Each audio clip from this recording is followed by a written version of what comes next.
হইল হাদিসর একবার নবীজি মেরাজের মধ্যে স্বপ্নে মেরাজ গেছে একবার মেরাজ গেছেন নবীজি সজাগ অবস্থায়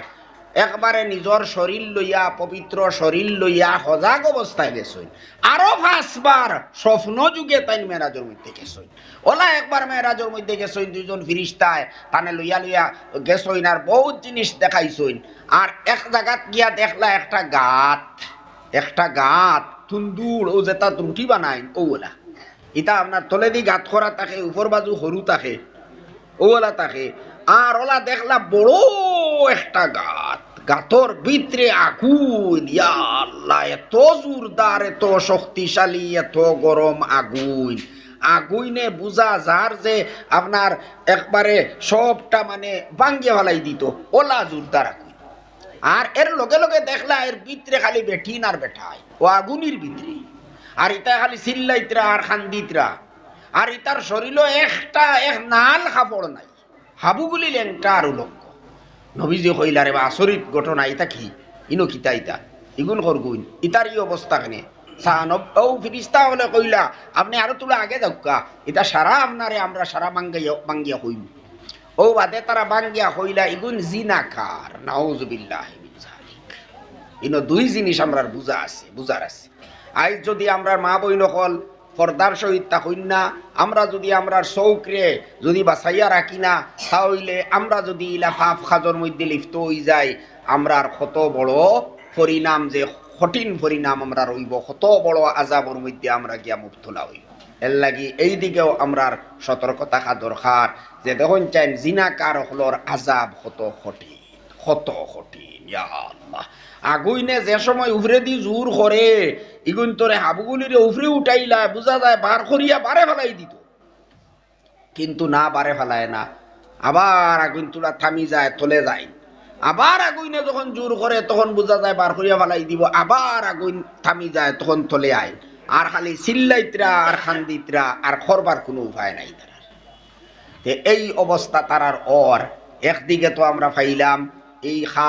এই জাতীয় গুনার খাম করার কারণে তারার কত কঠিন শাস্তি 2 নম্বর জিনিস আমি যেটা বুঝাইতাম চাইছি এটা হইল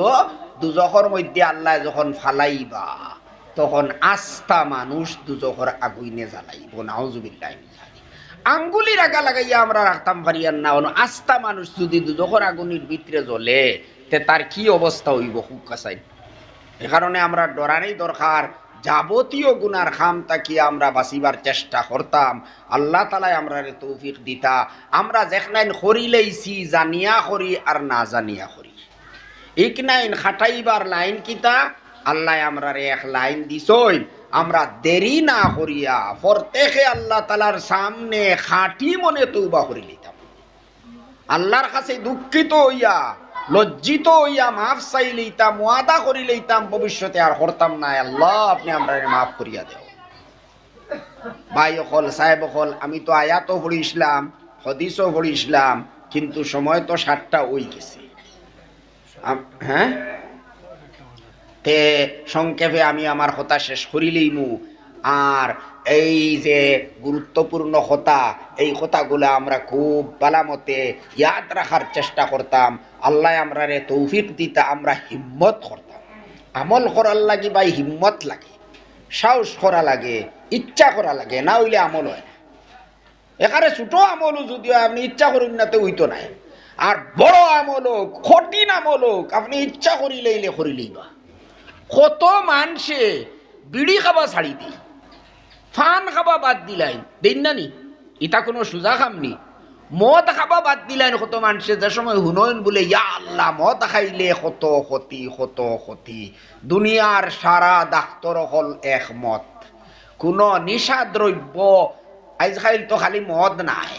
লোকে আপনার কতটা আছে ট্যাবলেট আছে ইনজেকশন আছে কতটা আছে না নি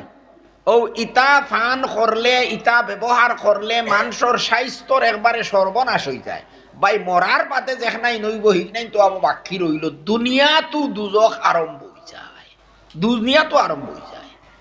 এই মানুষের লিভার নষ্ট